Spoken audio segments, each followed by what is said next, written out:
tim MSQ As-Siddiq Uinhas Jember. Assalamualaikum warahmatullahi wabarakatuh. Alhamdulillahilladzi ja'alal insana khalifah biirsitatin wa anwa'in mukhtalifah wa bidzalika aujaba alaina ikhwah. Wassalatu wassalamu ala rasulillah wa ala alihi wa sahbihi wa mawalah. Amma ba'd. Dewan Hakim yang kami muliakan, hadirin sekalian yang kami banggakan, kita patut bersyukur hidup di bumi Indonesia. Penduduknya taat beragama, tanahnya subur, lautnya membentang dengan aneka ikan, dan gunungnya indah menjulang. Grand Syekh Al-Azhar Dr. Ahmad At-Thayyib mengapresiasi Indonesia sebagai contoh terbaik dalam penciptaan kehidupan harmoni masyarakat multi agama. Itu berarti kita telah menjadi inspirator dunia dalam penciptaan kehidupan yang damai di tengah-tengah masyarakat multikultural. Namun akhir-akhir ini kita sungguh prihatin. Kehidupan yang harmonis itu mulai terusik oleh kelompok radikal yang memaksakan kehendaknya dengan kekerasan. Fakta membuktikan, Direktur Badan Penanggulangan Terorisme mengatakan bahwa sebanyak 33 juta penduduk Indonesia terpapar radikalisme. Inilah hadirin fakta yang benar-benar mengancam keberlanjutan peradaban Islam. Oleh karena itu, pada kesempatan yang insya Allah berkah ini, kami bertiga akan menyampaikan syarah Al-Quran dengan judul Mencetak Generasi Qurani untuk Membangun Peradaban Islami. Sebagai landasannya, mari kita renungkan bersama-sama firman Allah dalam Al-Quran surah Al-Anbiya ayat 105 sampai 107 sebagai berikut.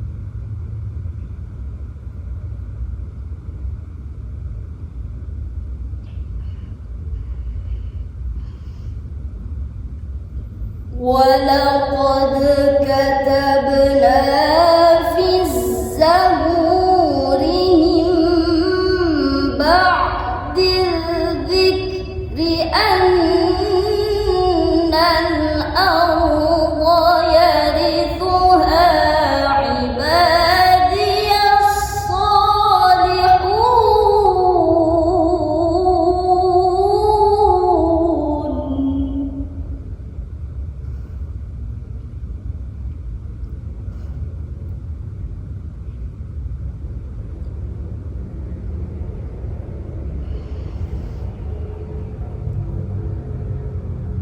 إن في هذا لبلاغا لقوم عابدين.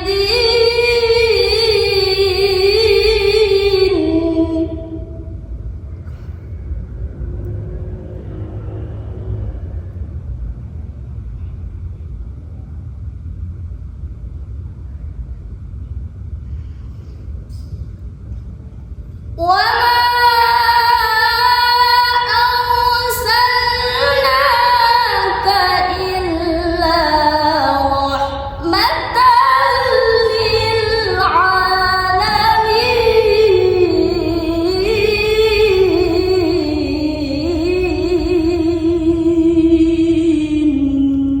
Hamba berlindung di bawah kuasa-Mu ya Allah dari usikan syaitan yang terkutuk dengan menyebut asma Allah yang Maha Pengasih, Maha Penyayang.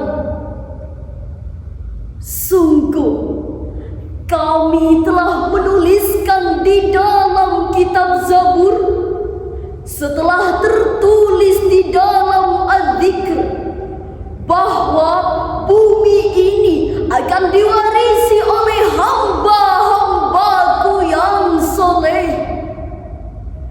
Sungguh apa yang disebutkan dalam Al-Quran ini benar-benar menjadi petunjuk bagi orang-orang yang menyembah Allah.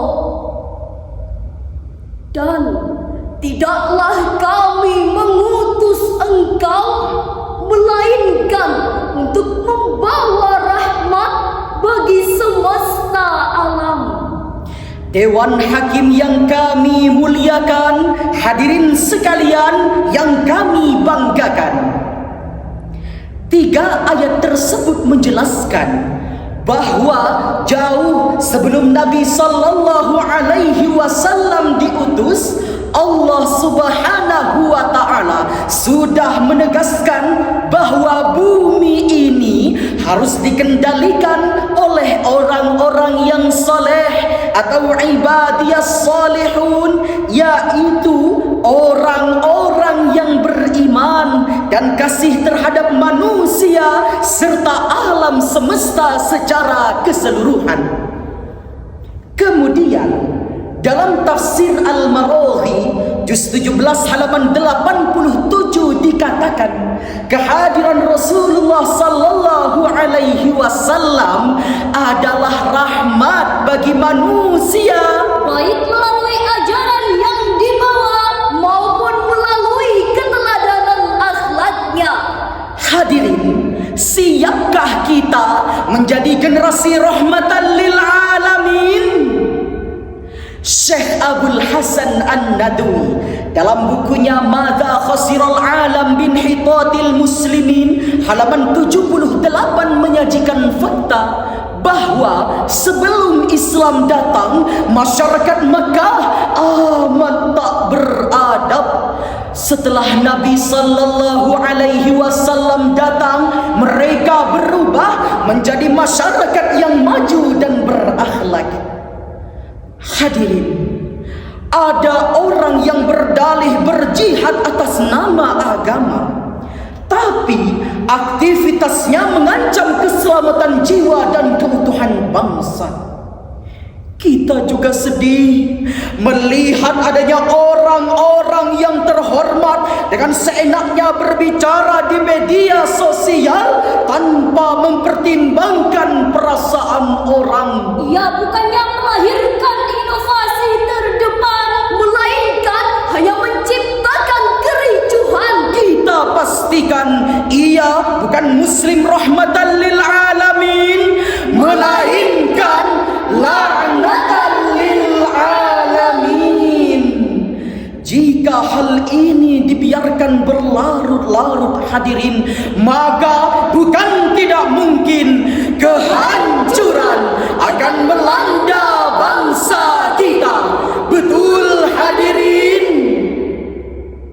Hadirin, saat ini kita amat membutuhkan generasi yang cerdas, Pemberi kasih dan solusi, bukan generasi pencaci maki dan merusak tatanan negeri. Maka dari itu, mari kita ikuti keteladanan Rasulullah sallallahu alaihi wasallam ketika suku-suku di Makkah berselisih, berebut kehormatan, ingin meletakkan batu Hajar Aswad di Ka'bah. Lalu apa yang dilakukan oleh Rasulullah? Beliau kemudian menggelar sorbannya, meletakkan batu Hajar Aswad di tengah-tengahnya dan meminta para kepala suku untuk mengangkatnya bersama-sama. Inilah hadirin keteladanan rahmatan lil alamin Nabi sallallahu alaihi wasallam, sebagaimana firman Allah dalam Al-Qur'an surah Ali Imran ayat 159 sebagai berikut. فبما رحمة من الله لنت لهم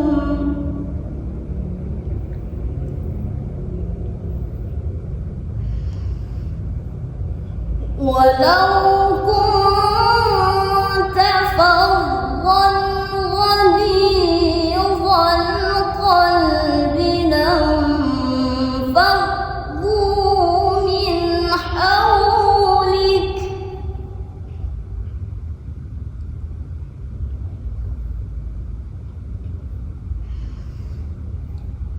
فاعف عنهم واستغفر لهم وشاورهم في الأمر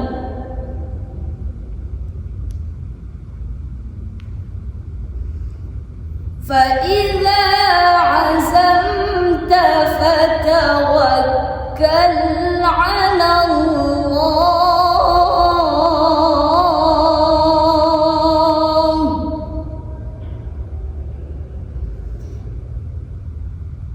إن الله يحب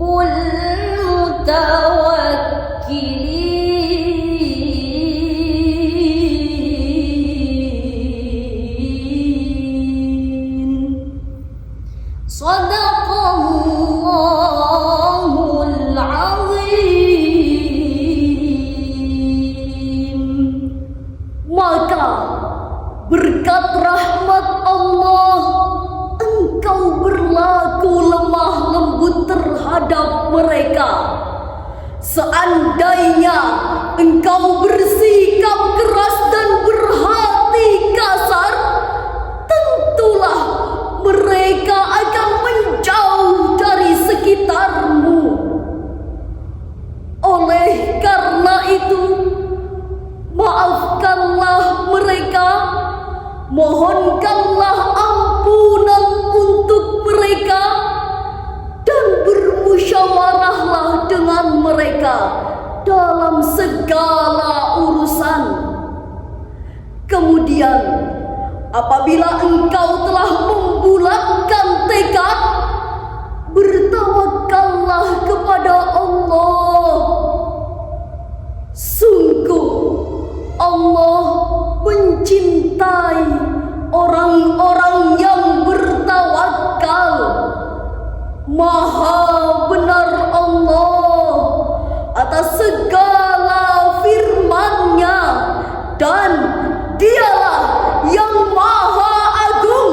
Dewan Hakim yang kami muliakan, hadirin yang kami banggakan, ayat ini menjelaskan bahwa Allah Subhanahu wa taala telah memberikan rahmat kepada Nabi Muhammad sallallahu alaihi wasallam dengan sikap lemah lembut, mudah memaafkan, mentradisikan musyawarah dan selalu bertawakal kepada Allah Subhanahu wa taala. Demikian penjelasan Syekh Wahbah Az-Zuhaili dalam tafsir Al-Munir juz 2 halaman 475. Hadirin, penjelasan ini selaras selaras dengan konsep Islam rahmatan lil alamin. Segala tingkah lakunya penuh hikmah, tidak menyakiti sesama, baik dalam hal perbuatan, ucapan maupun kekuasaannya. Maka seseorang yang berjiwa rahmatan lil alamin, ia akan selalu menebarkan kedamaian, bukan kehancuran. Oleh karena itu kami memanggil, wahai generasi muda, ayo bangkit, bergerak cepat mewujudkan semangat Nusantara baru Indonesia maju. Mari kita wariskan untuk generasi kita bumi yang menyehatkan dan menyenangkan. Kebalkan tangan, ayo bergerak bersama dengan misi rahmatan lil alamin. Hadirin, Nelson Mandela, mantan Presiden Afrika Selatan, pernah mengatakan, only youth with good vision and great spirit that can change the world. Hanya pemuda dengan visi yang baik dan semangat membaja yang mampu mengubah dunia. Hadirin, dari uraian yang telah kami sampaikan tadi, maka dapat kami tarik kesimpulan sebagai berikut. Pertama, hanya generasi Qur'ani yang berjiwa rahmatan lil alamin, yang bisa menjaga persatuan dan mengantarkan bangsa untuk membangun peradaban Islam. Yang kedua, untuk mencetak generasi Qur'ani yang berjiwa rahmatan lil alamin, pemerintah harus bergandeng tangan dengan tokoh agama, tokoh masyarakat, penyedia platform digital, dan semua elemen bangsa. Sebagai penutup, kami mengajak Dewan Hakim yang terhormat dan hadirin untuk bersalawat bersama-sama. Generasi Qur'ani, peradaban Islami, Dengan iman sejati untuk menggapai ridho ilahi. Mari bersama sallallahu wasallam ala nabi sayyidina Muhammadin wa alihi wa sahbihi ajma'ina. Demikian syarh Al-Quran yang dapat kami sampaikan. Kurang dan lebihnya mohon dimaafkan. Wallahu a'lam, ihdinas siratal mustaqim. Wa akhiran wassalam.